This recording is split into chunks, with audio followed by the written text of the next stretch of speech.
Israël a lancé une nouvelle vague d'attaques contre des cibles du Hezbollah à Beyrouth, faisant plusieurs morts. Plus de 700 000 personnes ont fui depuis le début des combats il y a 8 jours au Liban.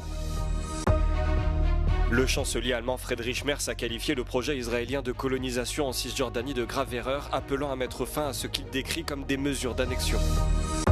Alors que Donald Trump envisage de suspendre les sanctions américaines sur le pétrole étranger, cette mesure pourrait profiter à la Russie, une éventualité qui inquiète les Européens. Les États-Unis affirment avoir détruit 16 navires poseurs de mines iraniens près du détroit d'Ormuz, après que l'Iran a menacé de bloquer les exportations de pétrole depuis cet endroit hautement stratégique qui représente environ 1/5 des transports énergétiques mondiaux. Plus tôt, le président américain Donald Trump avait averti Téhéran qu'il s'exposait à des attaques d'une intensité sans précédent s'il décidait de restreindre l'accès au détroit afin de déstabiliser davantage les marchés mondiaux déjà soumis à de fortes turbulences depuis le début de la guerre. Mardi, de hauts responsables iraniens ont averti que le détroit d'Ormuz serait soit un détroit de paix et de prospérité pour tous, soit, je cite, un détroit de punition pour les bellicistes. Les attaques de Washington mardi soir ont clôturé la 11e journée de cette guerre que beaucoup, y compris les habitants de Téhéran, ont qualifié de jour le plus intense concernant les bombardements. Tout au long de la journée, l'armée israélienne a aussi pris pour cible plusieurs endroits à travers le pays.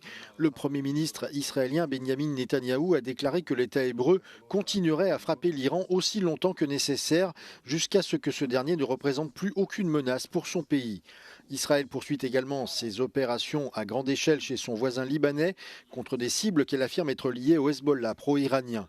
De son côté, l'Iran continue de riposter avec mardi plusieurs salves de drones et de missiles tirés sur Israël et les États du Golfe voisins qui abritent des bases américaines.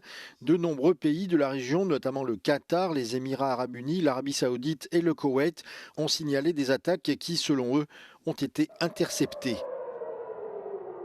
Des sirènes d'alerte aérienne ont également retenti de manière continue dans plusieurs villes israéliennes, dont Tel Aviv, l'armée israélienne signalant des tirs iraniens incessants tout au long de la journée.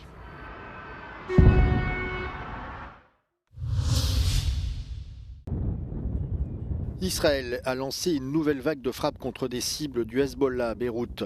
Des explosions ont secoué la banlieue sud de la capitale libanaise, mais aussi un bâtiment d'une quinzaine d'étages situé dans le quartier densément peuplé d'Aïcha Bakar, au cœur de Beyrouth. Des vidéos diffusées en ligne et par les chaînes d'information locales montrent au moins 3 étages de cet immeuble en proie aux flammes. La frappe a eu lieu sans avertissement. Aucune information n'a été immédiatement communiquée concernant la cible visée. La frappe a eu lieu dans une zone éloignée de la banlieue sud de Beyrouth où l'armée israélienne a demandé à la population d'évacuer de larges zones afin de pouvoir lancer des attaques contre le Hezbollah. Les familles qui ont fui ont pour certaines trouvé refuge dans des stades et des écoles de Beyrouth. Selon les autorités, à ce jour, près de 700 000 personnes au Liban se sont inscrites sur la plateforme en ligne du gouvernement dédiée aux personnes déplacées, soit une augmentation de plus de 100 000 personnes en une seule journée.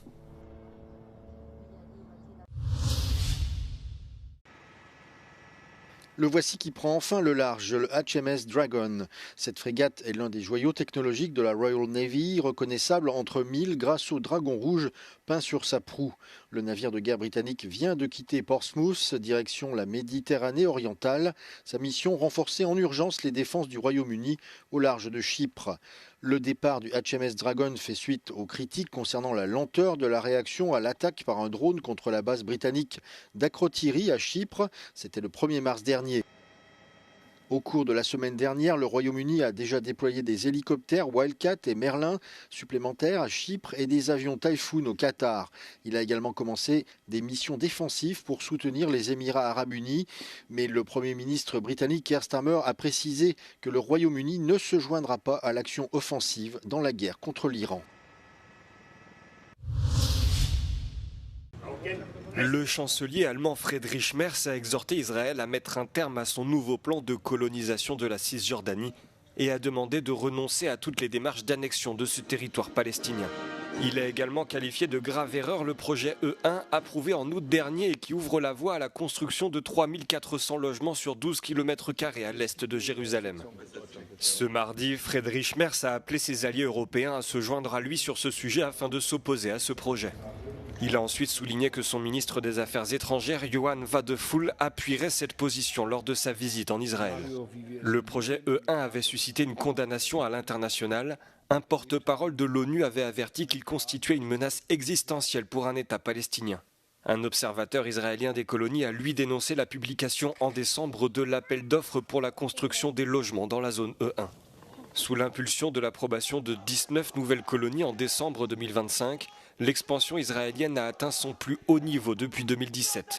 De l'aveu de Bezalel Smotrich, ministre des Finances d'extrême droite, ce projet vise clairement à empêcher la création d'un État palestinien.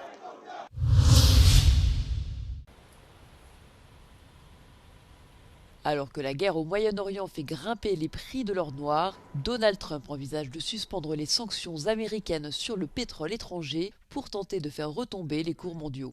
Le président américain n'a pas précisé quel pays bénéficierait de cet allègement, mais cette mesure pourrait profiter à la Russie, une éventualité qui inquiète les Européens. Le commissaire à l'économie Valdis Dombrovskis a appelé à maintenir la pression sur Moscou.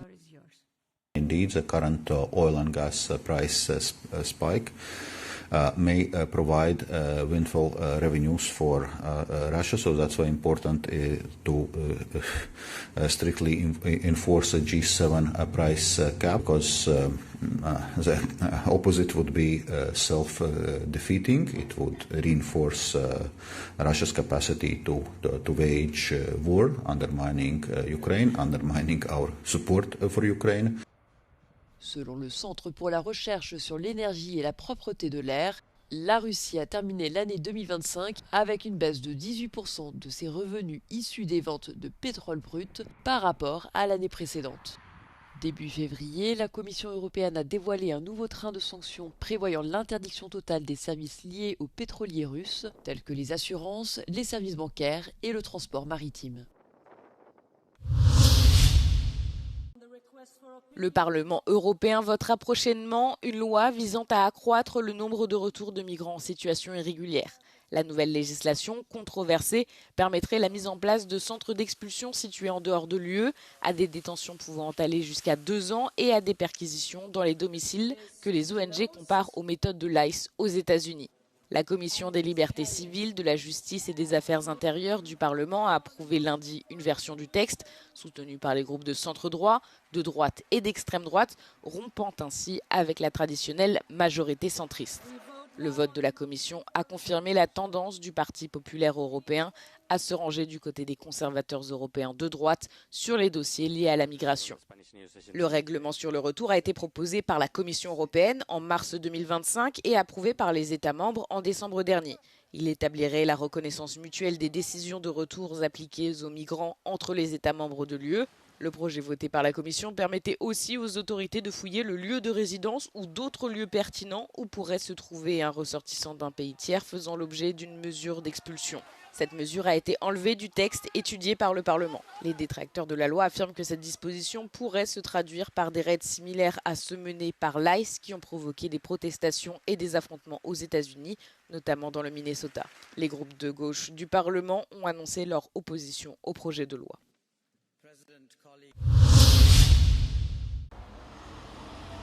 Un incendie de bus dans la ville suisse de Chiètre a fait au moins 6 morts et plusieurs blessés. Selon les enquêteurs, les premières indications laissent penser qu'il s'agit d'un acte délibéré. Le bus a pris feu vers 18h25 dans la rue principale de la ville de Chiètre, peu avant que le bus n'atteigne son terminus. À l'arrivée des secours, le véhicule était entièrement en proie aux flammes. Les pompiers ont dû intervenir pour éteindre l'incendie. Un homme, à l'intérieur du bus, a versé de l'essence et s'est immolé par le feu, affirme un témoin dans une vidéo partagée avec le journal suisse Blick. Ce récit a été corroboré par d'autres témoins selon l'article. Sir Don McCullin est une légende du photojournalisme de guerre et est largement considéré comme l'un des plus grands photographes vivants. Il a documenté dans ses photos, qu'il expose aujourd'hui à Athènes, la guerre, la pauvreté et la souffrance humaine, mais toujours vu avec une compassion et un dévouement rare.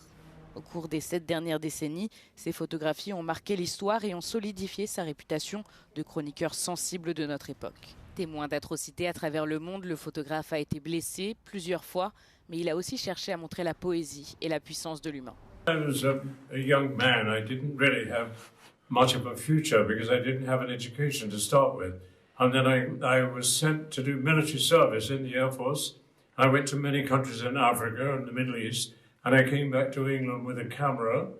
I wasn't particularly interested in becoming a photographer. I feel photography may have chosen me. At the end of the day, I published 20, 30 books, and all of a sudden I felt that my life had some purpose, some meaning.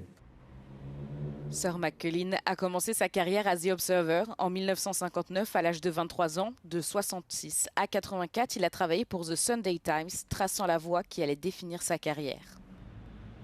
I wanted to also make myself feel a bit important, that I went to these places, I took these pictures, they have a meaning, you know, they were tragic and they were, you know, but I did them with compassion, and I wanted the people to receive them with that same compassion, that they could try to understand what they were looking at was wrong. And so, in a way, I had a slight evangelistic kind of attitude, but I realized in the end I was kind of making a fool of myself, thinking I could change the world. I couldn't. I feel that all the effort I made into showing people that the tragedy of and the lack of compassion for other human beings, humanity is in a really bad mess at the moment, and it doesn't look as if it's going to get any better. If not, it's going to get worse, I think. L'exposition présente 47 photographies sélectionnées dans son livre intitulé La vie, la mort et tout ce qu'il y a entre les deux.